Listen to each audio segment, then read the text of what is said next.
નેત્રંગ તાલુકાના મોટા જાંબુડા ગામની સીમમાંથી ગુમ થયેલી એક મહિલાનો મૃતદેહ જમીનમાં દટાયેલી હાલતમાં મળી આવ્યો છે.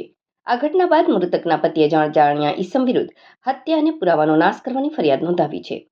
પ્રાપ્ત માહિતી અનુસાર મોટા જાંબુડા ગામના રસિકભાઈ વસાવાએ નેત્રંગ પોલીસ સ્ટેશનમાં ફરિયાદ નોંધાવી હતી. તેમણે જણાવ્યું કે તેમની પત્ની હસુમતી બેન ગત તારીખ 28/2/2026ના રોજ બપોરે ખેતરમાં ઘાસ કાપવા ગયા હતા, પરંતુ મોડી સાંજ સુધી પરત ફર્યા ન હતા. પરિવારજનો દ્વારા તેમની શોધખોળ કરવામાં આવી હતી, પરંતુ તેમનો કોઈ અતોપત્તો લાગ્યો ન હતો.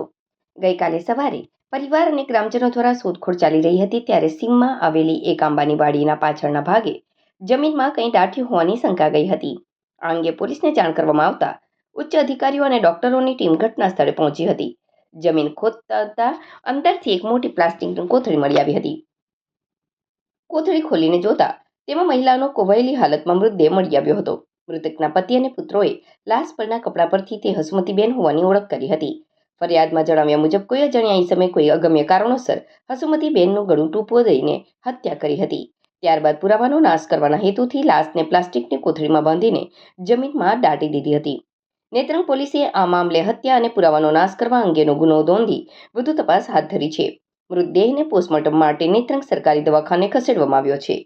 પોલીસ આ ગુના પાછળના કારણો અને આરોપીની શોધમાં વિવિધ દિશામાં તપાસ કરી રહી છે.